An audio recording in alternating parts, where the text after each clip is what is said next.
Thank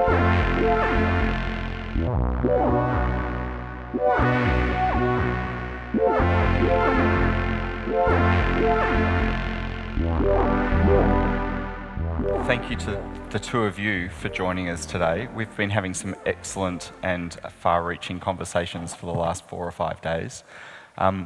It's going to be a fairly informal event because Louise and I touched base earlier today and we realised we had a lot to ask Carsten about his projects and processes ourselves, and this is an opportunity for us to do that and have you as our guests. Louise, you wanted to make a particular point of reference to start off today, which relates to Carsten's response to Melbourne and his response to Australia, which is one of wonder and joy, and gives us a real insight, I think, into some of the thinking behind what he invites us to experience with his projects.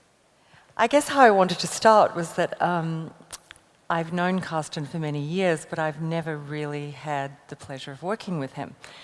And so it was interesting for our first project to be one in my hometown, but secondly in a place where his first experience of Australia was in Brisbane, but this is his first time in Melbourne. So, you know, traveling with an artist to one of the far corners of the world is always adventurous, challenging, and I sort of asked him what he would be interested in doing. And I think it's very telling that I received an incredibly long list of Carsten's had already formed certain ideas about Melbourne, and the list was largely gastronomic, and I have to say it was very well researched. Every restaurant that I had never heard of, much less been able to get into, it was all there. But that, in some ways, was a sort of a hint of what was to come. And on our first day, the morning of his arrival, we were walking on our way to the NGV to see the carousel in progress, and I should let you know that Carsten is also is a bird enthusiast. I would say almost to a professional degree. Wouldn't that be true? You are. I have my interest in birds. Yes. Yeah. And as we were walking along the verge past the new M Pavilion, Carsten said, "Look at that beautiful bird." And I looked around expecting to see something very exotic, and I said, "Oh, that's a magpie." And of course, you know, hearing the song of the magpie, and I thought, either this is an artist who is really easy to please, that was my secret hope, that this was a very auspicious beginning, or that this was a sign of this kind of intense curiosity, and as Simon said, this sort of intense curiosity and joy. I'm reminded of psychoanalyst Adam Phillips and his book called The Beast in the Nursery on curiosity and other appetites, because I thought we would start by speaking about the idea of art as appetite. Mm-hmm. So what do you want to know about that? What do you think of that? No, but maybe the magpie was just for me, for you it's the most normal bird on earth, but I have never seen a magpie before in my life, so yeah. I was just very surprised to see one. And then from there on, we went on to talk about other things and explore the city. But art and appetite. So, how shall I speak about? Well, I suppose I was thinking about, when we were out in the park, also looking for other birds, and I said, I think you said many times. You said, "This is perfect," or "This is wonderful," almost too wonderful, or almost too perfect, and so you had this. From the very sort of moment that you set foot in Australia, there was an idea of experience being an overwhelming sensation. Yeah, but at the same time, I think, this is just one way of looking at life. You should also be bored. It's very important. Try to get all different things. I'm always interested in having two things at the same time. So if I'm just overly excited all the time, I think it would be wrong. So I'm also trying to be bored. And I think this is, Melbourne has a lot of possibilities of experiencing both sides of this condition. So I find it, yeah, it's good to be here. But also, Carsten, I think there's a sense that Louise is leading you down a path where there's a cliched expression in English which is about someone having insatiable curiosity. And also this sense of you, through these pieces and these situations that you set up through your artworks, trying to pull that sense of curiosity to the forefront of an audience or visitor that perhaps has lost that sense of curiosity. And I have had that experience, that sensation, I should say, very much through our conversations, that you are not frustrated, but you sense a possibility of trying to engender that sensation or that desire from people, a curiosity, a sense of being tested in some way. I think if you because we also have this carousel here, so if you get back to the idea of both being very excited and being bored at the same time, I think this makes perfect sense when you look at this. Because the idea is really to make something also very boring. Children are disappointed when they see this because it doesn't turn in a way that is amusing your body like it should do, like when you go to a fairground. At the same time, it's producing maybe, something very exciting because you experience to be in a carousel, or when you see this, in a very different way. It is about reflection and reflecting in many different angles, reflecting itself more than once, reflecting you, reflecting the other people, and also to become part of this. That's very, that's what I'm very much after when I do my work. I want to, now we get a little bit into medias res, but I'm very interested in doing works which are not really finished. So in the sense that I'm the artist, I'm sitting in my studio, I come up with an idea, so to say, I execute it with the help of other people or not. I finish it, maybe because there's a deadline or because I decide it's finished, and then I bring it out into the public and say, look, this is what I did. But I want to have something unfinished, something which is not, mature to the point of somehow representing my vision, if you want, of the world and expressing it and showing it and making it accessible by these means. I think we should go to other means of using this method, if you want to call it like this, contemporary art, and give the possibility to produce very specific experiences. And this, I think, we tried here too. So it's really, this work over there is really like a unique possibility in the sense there's no other object like this in the world. You have to physically be here in Melbourne and, if you want to sit on it or not, but to experience it. And that's what I think is so what I want to achieve in a way, to give an experience which is unique and in this sense, not finish it myself.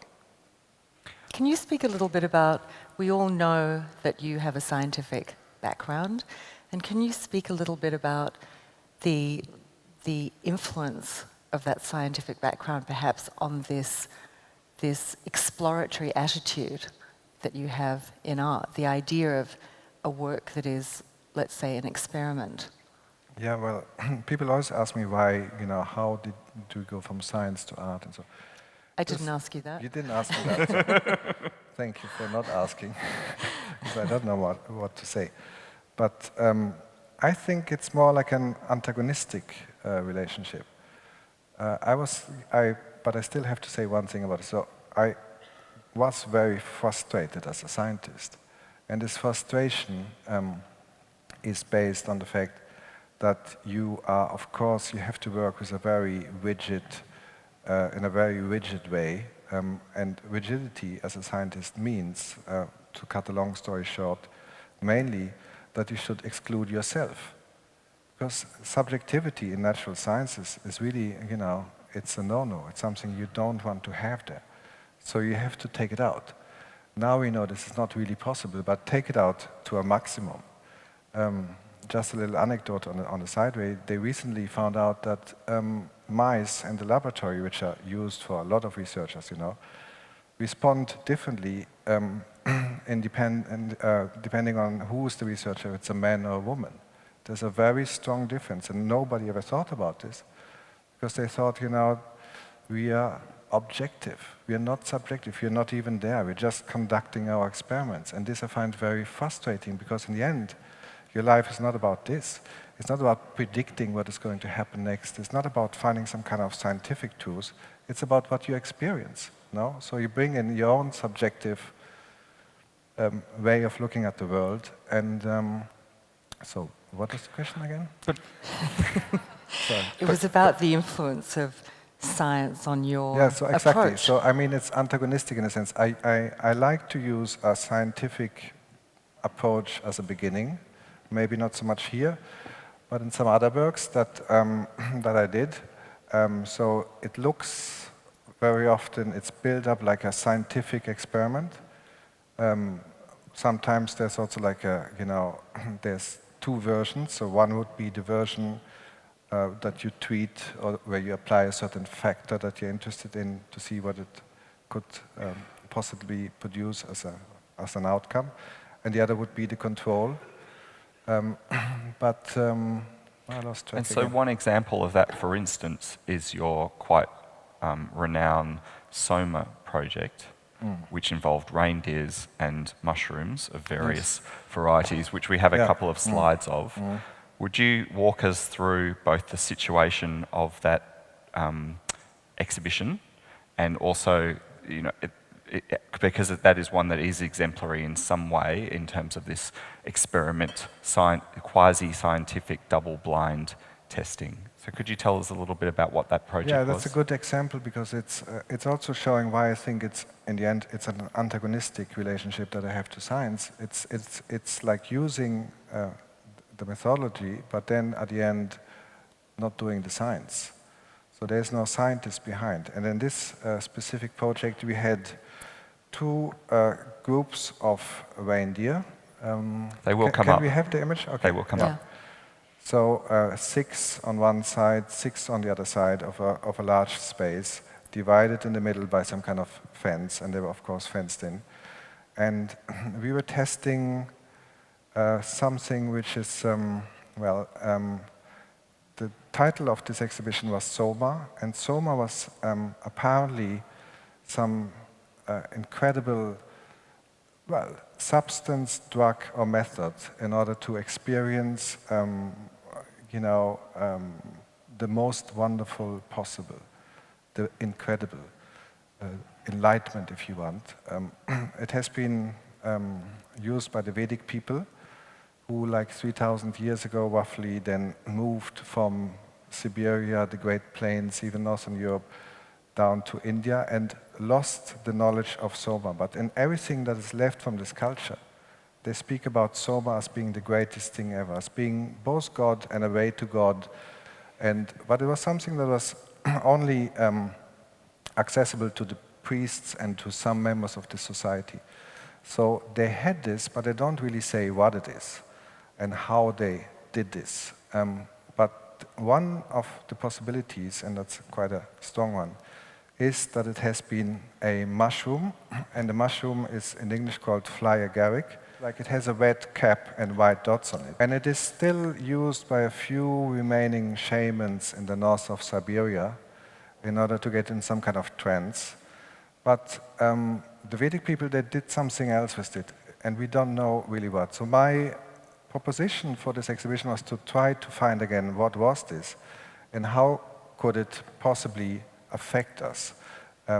So we tested the hypothesis, and now we get back to science, that the reindeer was eating this mushroom, and that the pee of the reindeer was then used to produce Soma in one way or another. So the whole thing is a setup to collect the pee of the reindeers after they've eaten or not eaten, because it's a double-blind situation, one side or the other side. So one the side mushroom. has regular mushrooms, and the other side have magic mushrooms. No, it's, fed to them. it's they couldn't just eat these mushrooms. So they had like regular food and regular food plus the mushroom. But we wouldn't say where the pea was from the reindeers that had possibly eaten the mushroom and where it wasn't. And then people were allowed to stay overnight in this. In the middle there was a big bed in between all these reindeers. And we couldn't for legal reasons say, please drink the pea and see if it does something to you. So that was not really possible. But we had all the setup there. We had the mushrooms, we had the pea in fridges and everything, which were locked during the daytime. And at night, you had the whole place for you, the whole museum, but the fridges were unlocked. So you could not only sleep there and experience this closeness of the reindeers, and also some other animals that were in there that we used to test the pea on, but you could also access it, drink it if you want to. And then also you had the whole museum. So the museum included, fantastic works by, Picasso and Andy Warhol and, what museums usually have. So the whole place was yours. And it was not meant to be, there was no question to the people, did you come to any kind of special experience? It was really just given there to see if there would be some, and then it becomes very subjective, it's really you who can do this, and you who walk away with the experience. It's yours. That's what I want to give. So you didn't gather any data from that? Nothing at all. And did you do it yourself? Of course, 2 times. And? Well, the problem was that even I didn't know which pea would contain the mushroom and which didn't. But I did test the mushroom before, like several times on me, because it's part of my job. So, but it's really terrible. I have to tell you, it's not a very nice thing. It's much better if it goes through a reindeer, because the reindeer apparently likes the mushroom. We human beings think it has a very disgusting taste, and you don't feel very well after you take it, and you fall into some kind of coma, and it's but I filmed my experiences. So I have one film which I have not shown very much because it's kind of strong, but where I'm sitting after I wake up from this coma, and I'm sitting in a chair and I'm singing with 2 voices at the same time. And I couldn't even sing in one voice now because I'm a really bad singer. But then, like Tibetan monks, I had this, how to say this, Oberton. We have this vibration. And I felt it very elevated. So I thought, okay, this is probably a way to go if you want to look for Soma. But that's just the beginning. So the whole show was, for me, it may look like a scientific experiment, but it was really a proposition to, as a society, if you want, to look for something very different to what we know, to make a common approach, to make, to look, we know they had this, so why don't we look at it together and see what could it have been? And of course, it also works as a metaphor then for my interest in this is something I have hard way to translate, because in German we call this das Unerschlossene, which means like,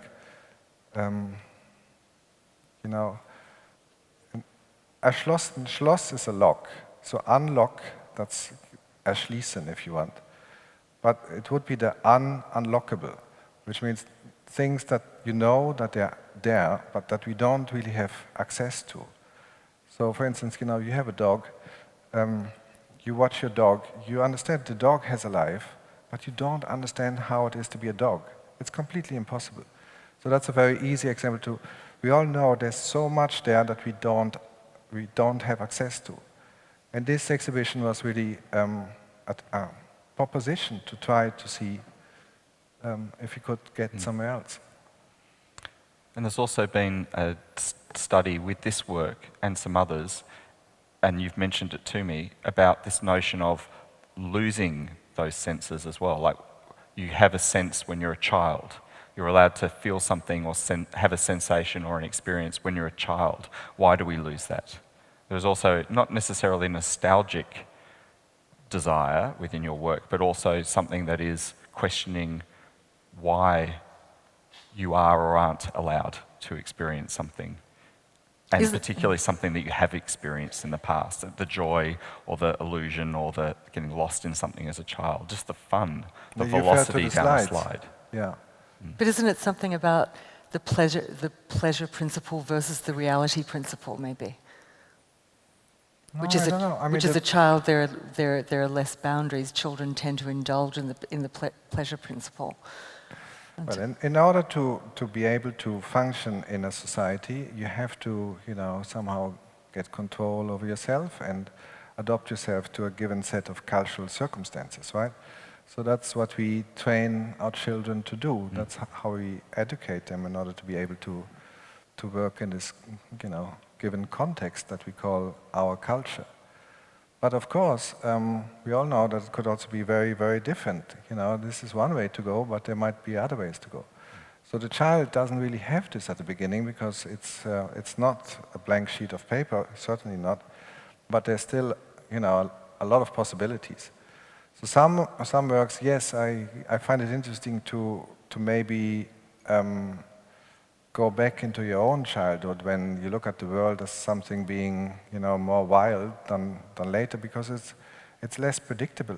Predictability comes when you then understand how things work, and then, you apply science and other things we have developed in order to understand what is happening. If I do this, this will come out of it. So you have control, and you have a certain way of predicting the future, which is what you need, because otherwise, you don't get anywhere. Can you speak about the slides, because they're particularly pertinent to that idea, how you came to build your first? And then obviously this is something that's proliferated. I mean, you've designed them and installed them in several situations, both temporary and permanent. Well, I think the slides, for us, a slide is a playground device. That's how we use slides all over the world, mainly in the Western world, but, it's like a slide is for kids. Why is this so? There's no reason. Why do you use slides for children? I don't know. Because it's actually a very effective way of getting from one point, which of course has to be higher than the other, down to the next. It's very quick, it's very safe, it's environmentally friendly. You don't need any energy, you don't need like an escalator. So it's for me a mystery why architects don't use slides in their buildings. They're just using stairs, elevators, escalators. That's about it. And I don't know why. So this is one proposition for the slide. Is like, let's use it in architecture. But then, as we probably all remember, the slide is kind of to slide down is a strong experience. Because you have to let go, and there's nothing you can do anymore. You have to lose control, you have to give away your control to a totally controlled environment. So it's a kind of paradox. It's like there's no surprise. The slide is a tube that brings you down from one point to the other. But during the process of sliding, you are somehow losing yourself. This is what children find entertaining. But for us, who are not children anymore, it produces an access to some peculiar form of madness, of sliding, of being someone else for like a few seconds before you come down again. And that I find a very valuable experience. So I wonder what would happen if we would just all use slides every day, after waking up, going to work, you take a slide here and there. I think it would change our world. So it's a very, very serious proposition. Any architects here who might take this up? There's one. Good. Why did you decide on the spiral? Was that purely spatial necessity, or was it also part of the experience to enhance the experience? Well, at the Tate, it's at the Turbine Hall, it's a very industrial. Could I just interrupt for a second? Yeah. The slide you're seeing behind you is Carsten's first freestanding slide, which is installed at the Vitra Museum in Basel. I've got an excellent photo I of have you slid looking on terrified. that slide. And what Carsten's describing is absolutely true, that when we went to visit it together and you walked me up to the top and you said, now you should get in. And I thought, I really, it was like a cat near water. I was absolutely resistant to doing it. And of course, I had to save face and I had to get on my little mat and launch myself into it. It's really quite tall. But the experience was so exhilarating that as soon as I got back down to the bottom and realized I was yet alive, I went straight back up to the top to repeat the experience. So it worked. There's this citation that I sometimes use to describe the feeling. It's not for me, but it's a voluptuous panic upon an otherwise lucid mind. And that's how it is to slide down. It also, of course, elicits some childhood memories and things. But just to come back to your question, so they have to be like this, because if they would be just straight, you would go faster and faster. So it's really about angle and friction and, controlling the speed, and especially in a public space where, people can be of different weights, and also the closest therefore, you want to make sure they don't shoot out like a cannonball. And there's an essay in the excellent catalogue that you had a hand in producing about your work at your survey at the New Museum called Experience. The book is called Experience. There's an essay in it called Experience. And the author posits something that I thought was very interesting, which is that a lot of participatory or interactive works are criticised for a lack of criticality because they don't invite contemplation. But she writes that your work, in particular your slides, putting this body at high velocity in an institution that is used to taking care, controlling, slowing things down, contemplation, and flipping that on its head is indeed a highly critical act in itself. Is that kind of art speak the kind of logic that curators and critics think about in terms of these works of interest to you? Yeah, well, I'm interested in doing. That's why I do artworks in the first place, because I want to do things that you cannot speak about. So and you cannot speak about them. And in this sense, sitting here is, contradicting to what I'm just coming to. But you can't speak about it in the sense that through artworks you have a possibility to communicate or create a tool of communication between people which is non-verbal and which may contain a number of different and even contradicting informations at the same time. Where the language, as we all know, is built up in a linear way, and I have to say word after word after word in order to produce some meaning that you can understand. But it's just, one tool we have in order to communicate. I think it is important to understand the limitations of language and the power of art, which is, so you can't really speak about it. But it contains, of course, also the idea of criticizing the museum. But I don't want to say this, because if I say it, it becomes this, and it's excluding the rest. So I can only say this in the context of all the other things, the architect thing I said before, and the children thing, and of course there's a moment of criticality too. But I don't want to say it. It should be experienced. In terms of that sense of experience, going back to the Golden Mirror Carousel, it's worth just noting that there's been two other carousels that Carsten has made, both of them silver, highly reflective, similar, but not this gold.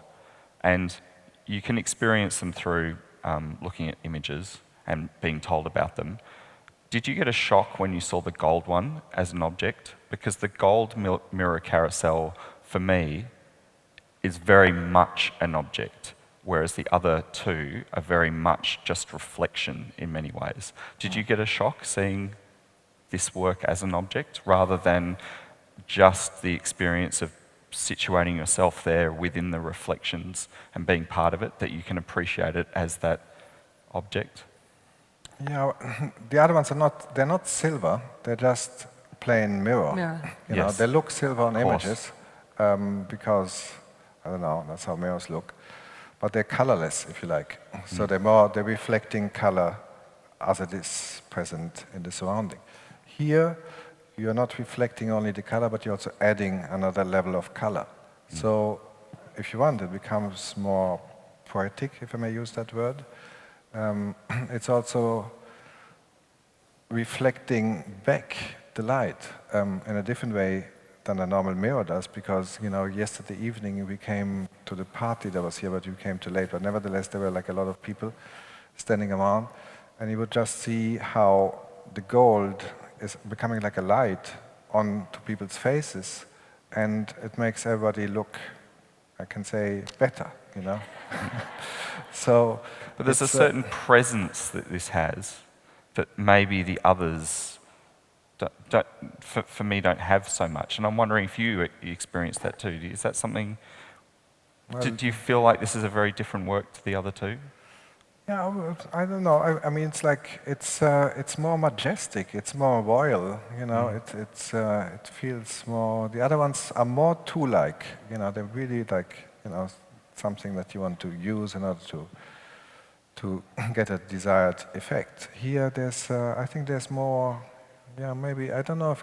Well, as you said, what the other is a pure sort of reflecting surface, a kind of mise en abîme. Yeah. So the other ones I thought really more about, it's great if they're like, for instance, standing in the forest or in the jungle or something. That would be an ideal position for them. This one doesn't really need so much the background. I agree with you. I think one of the things we should actually add at this point is that I think it's one thing to look at the carousel from the perimeter, and as Carsten was saying, we can look at his ideas, but most importantly is to experience the ideas. And before any of you have sat on this carousel, you have not experienced the carousel, because to see it is very, very different than riding it. Because I shouldn't say much more than that, but But I don't totally agree, because sorry about that. Thanks, Carsten. At the same time, when you sit there, you're kind of humiliating yourself, because there's really not much going on, and you sit there and other people are looking at you. So I understand totally if people think, no, I don't want to sit there, this is ridiculous, but you still enjoy the other people sitting there. So you can also not do, or maybe I don't disagree, I just want to add another level to what you said. So if you don't want to go in there yourself, it's still very important that there are other people here who want to do this. I very much want to emphasize the fact that people who are sitting there, to look at them is a very valuable experience too. It's like something that you always experience when you go to a museum, but you rarely reflect upon is the other people who are there at the same time, who are supposed to be kind of invisible because the artwork is the thing you're looking at, right? So, but I'm not like this. I think, people are more powerful to me than artworks in a way. So whenever I go in a space where there are artworks and people, I also look at the people and with the same intensity. And even more, I think there could be some kind of connection, between the people looking at the artworks and the artwork. So that's why I want to give people or users, however you want to call them, sometimes the possibility, like at the Soma show, to be totally alone in a museum, which is a fantastic experience. Also, like if you want to see the work of other artists. I did other beds in museums where you can stay over in the museum. The sleeping experience is a very peculiar one. Either it was like at Soma, or I did beds that are moving, changing positions, so taking away this certainty of that you go and sleep in the evening and you wake up exactly in the same place. But also, so that was a very specific, experience again, something you really is very powerful, I can say. And somehow also a relief, strangely. You can sleep very well when you know that you're not It's like being in a train, maybe, when you sleep there. But also to be alone, we had this one, for instance, at the Boijmans van Beuningen Museum in Rotterdam, and at night, as they always do, they switch on to emergency lighting. But all the Rubens and Bruegel and Hieronymus Bosch paintings, they're still hanging there. So we gave people a torch so that they could see them. And when I did this, I thought, wow, this is like a totally new way of looking at the painting, because you understood these paintings have not been done with electrical light. There wasn't at the time. So they have also been produced under conditions that were not as stable as the conditions that we use to present them now and to look at them. Plus the fact that you're totally alone and there's nobody else except a guard, which is not next to you but quite far away, gave you, now difficult to say in words, but a very unique way of accessing the work, much deeper, I felt. So I want to come back to this, people who are there, you can't pretend they're not there.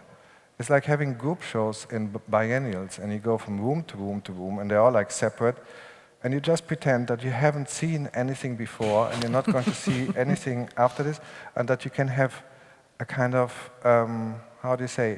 objective relationship to the work, which is not influenced to what you've seen before and what you've seen after. That's not true. We know this. They're killing each other in a way, if it's too many. And the same is true for people. If there are people who bother you, it's very, it's a completely different experience. So I want to include the people in the experience, being, different ways. Either you look at them or you're one of them who's using it. But instead of participation, I would say user is a better word. I have a question about that, which is about individual versus mass, because you're speaking about experiences with certain of your works that are highly controlled, the idea of a person being able to sleep in the museum alone at night. And whenever you've installed those works in museums, there's been incredible sort of demand and competition to get a night in that bed.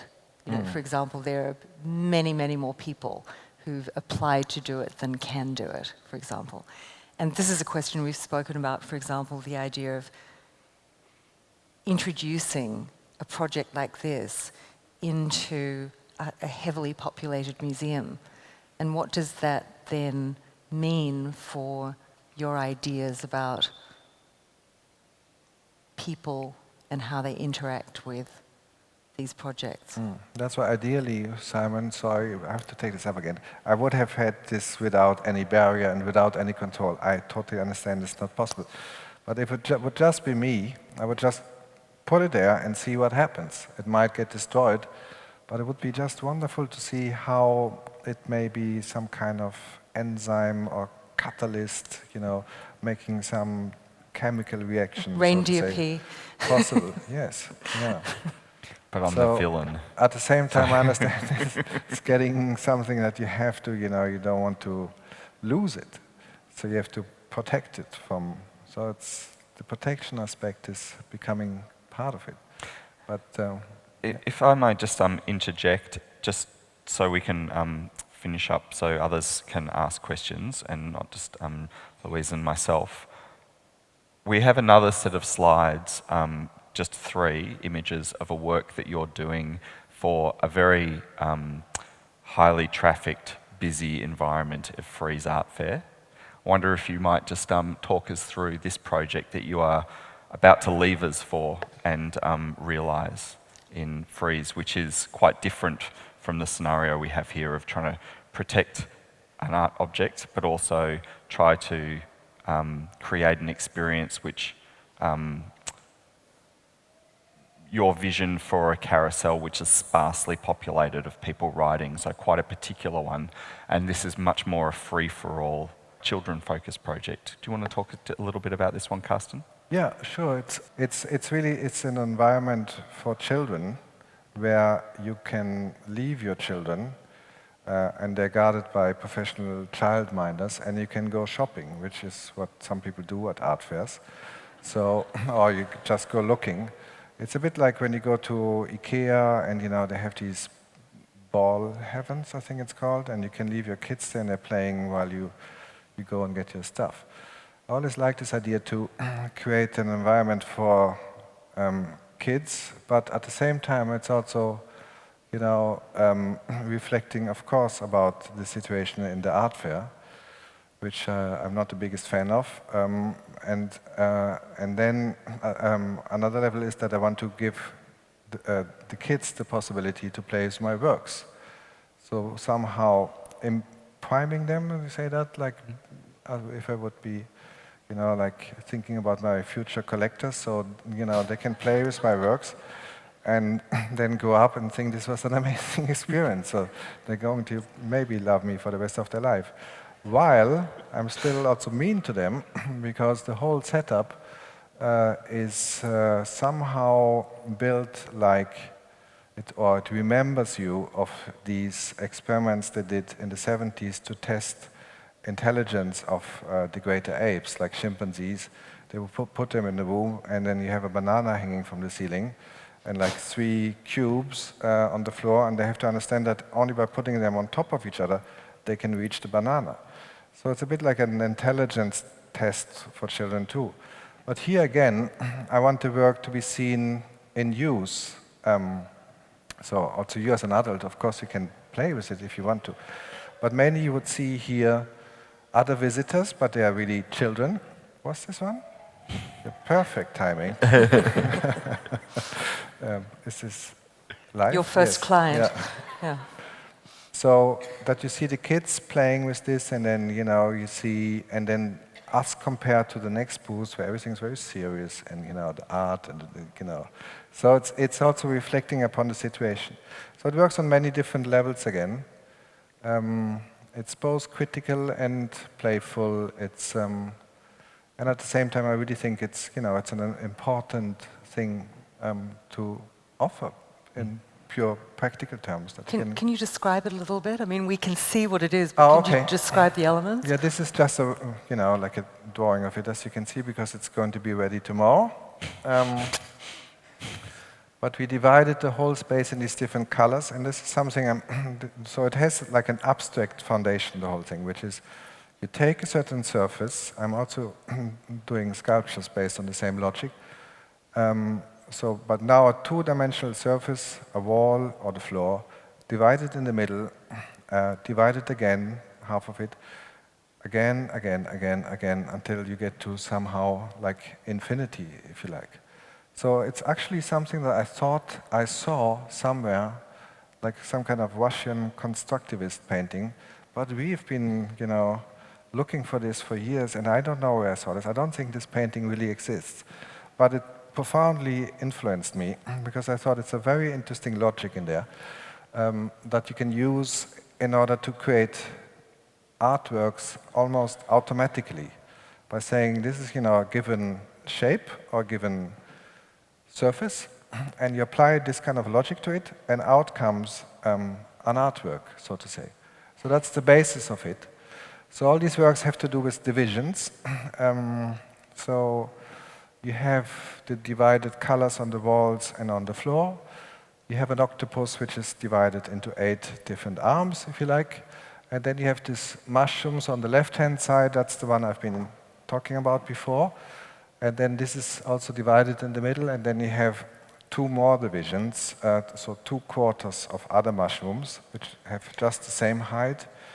And put together, it's going to be like 2 meter, 20 high, something like this.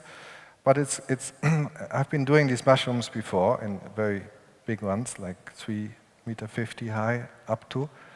But this one is the first one which is built like a roly-poly. So there's like the round foot, and inside there's also like a mechanism that produces a sound. So the kids can play with it, and it goes like ding, ding, ding, ding, ding, and back to the position. And the dice is it's like a very big, actually die is the right word for it. Die. I learned.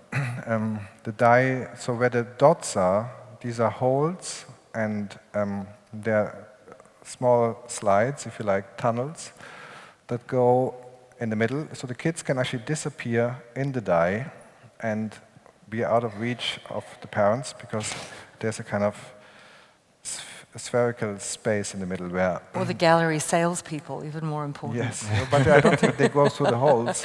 No. They're really children-friendly. And so all the works are based on this division principle, but meant to be played with. Have you thought about, given the context, what we're saying about artworks and crowds, have you thought about, is there a maximum number of children who will be able to enter, or this is going to be a wait-and-see situation? Yeah, this is very hard to predict. I don't know if there's going to be anybody leaving the kids, so maybe it's just a proposition, or plenty of people. Let's wait and see. I don't know yet. I saw Jarvis Cocker at Frieze with his child once. Yeah, So you might people have- take kids at the right age, so Yeah. maybe they will leave them, maybe not. We will know in a few days. Now I'd like to throw it open to questions. If anyone has a question for Carsten out there. Yes, over here. I was wondering if you could talk about this recovering something from the word idea, I have an idea, to curiosity. Yeah, Is that what you're trying to do? You're trying to recover something? in some way, because I don't know how to, I think it's a very good question. I don't know how to recover, but I agree with you in a sense that I'm interested in proposing the idea to say, okay, we have gone quite far with controlling our environment in every possible way. We have applied so many disciplines on it so that we are pretty sure that we have control over it. If you compare to, times before when you were fighting against, well, the big maybe problem for us is the weather now, which seems to be out of control. But apart from that, we have very much control over things, much more than we ever had before. So we live in a time where we have the luxury, possibly, of letting go again and see, what happens if this control, we can still keep it as it is. But I'm against the exclusivity of it. I don't want this to be the only thing we are looking after. I would like to see what else there is. So in this sense, yes, I agree with you.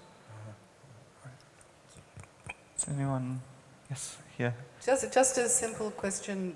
The slide you have of the toadstools that are hanging upside down, are they rotating? Yes. Okay. But the image is a bit misleading because actually you had to go through a kind of corridor before getting there. And the corridor is completely, there's no light. It's a white corridor, it goes like this. But in the middle it's completely dark, so you follow a handrail. And then you see light coming again. You say, okay, so you continue, but then the light comes from underneath and the mushrooms are there and they're turning. It's actually quite powerful. Thanks. My question is mostly about the documentation. You talk about how important the users are, especially when we look at the carousel, and yet we see documentation where I guess we're looking at the lights and the object and not those users. Do you have a preference? Would you prefer the documentation of the carousel or all your work to have those users in the photographs? We normally do both, yes, because it's also, it's still also, like I said, there's always many different levels. So one is also just the object, so you can start from there. And then if you put people in the image, because they don't go away anymore, you think about the people. So you think maybe about the kind of shoes they have on or something, and then that's the problem with the image. So I think it's good to have both, but I always tend to do pictures too with people on it, yes. I was just, my sort of area of research is like early pop art, like 62, Andy Warhol in the Marilyn series, and he, the European dealers could see the profundity and the impact of the work, and he was doing the Marilyns, and one of the dealers, I think, said that the human skewing or error, like Warhol wanted it sort of to be almost robotic, and the European dealer said, no, I like, the smudges in the work, that human quality this sort of work here seems to be an object where the viewer brings their own meaning onto the work. And I just wonder generally, what is your view now of the identity of the artist? Ooh, that's a big one. Unexpected also. Your plane's not leaving till 11, so we have plenty of time. Yeah, I don't really know. I think we should be, things have changed a bit. Somebody said this, that, some people of my generation, we were like, the last avant-garde. But I think it was just an avant-garde happening by coincidence, because it was the last time that there was still, a number of, how can I say, there was still like restrictions. There was not so many places where you could really show contemporary art as it is now. It has really certainly doubled in the meantime. I would like to see some statistics. So I think the main change that has happened is really the sheer number of both producers and consumers, if you like. So, you have like many people coming here to the museum. You said like 4,000 a day, is that, or even more? Yes, 2 million in 1 year. So people are much more interested or motivated, let's put it like this, to go and see exhibitions. And so this becomes also some kind of, why don't I say amusement park in a way, but a new form, together with a lot of artists. So to stick out like Andy Warhol is nearly impossible for somebody. It's like there's just too many others. It's becoming so many. It's what we are witnessing is some kind of I know this is not English, but you understand, mainstreamization. It's becoming a mainstream really, which it wasn't before. It was more like an elitist thing, or only for specialists. And that's a very, I think this, I don't know if you mean like from the perspective of being like a young artist who's starting today, or from my perspective now, but I think this is something that you have to take into consideration. This is not the same anymore, but I'm not really sure how to handle it. You have the same phenomenon not only in contemporary art, but you have the same in science and also in sport. The scientists don't discover anything anymore. All they do is like filling like tiny gaps of, between the big discoveries that have been made. And very interestingly, I find in sport, a new world record can only be done nowadays because of the technology of measuring. Micro-measurement, yeah. Especially, like if you think about like 100-meter, how do you say, like running, it's just like fractions of milliseconds that are counting. So you need machinery in order to see a difference. So maybe one should think about a completely new field of action and go out of this again and try to not be an artist anymore, but somehow make connections that are not the ones that you're supposed to do and which are maybe more fruitful. But this again I don't see as a solitary thing to do. Like the proposition with the Soma, for instance. I would really think this would be interesting to say, we have museums. Why don't we use them not only for making art shows, but also for making large-scale experiments with people who are willing to see what this is? And we can use this as a, to model situations which can be important for the society at large. So use it as a space where things can be, tested, if you like, and then see how it goes, and then if it's good, continue with it. Instead of, my problem is really the artist who, I'm also one of them, but who does like the finished artwork, and he or she says, okay, done, it's going to be exhibited, maybe sold, or go to the next group show, and this, this is not so productive anymore. We want to create more than this, I believe. So that's a big motivation for me. I think this is the only thing I can see where you can move on. Could you all join me, please, along with Louise, in thanking Carsten Höller for his work and time today?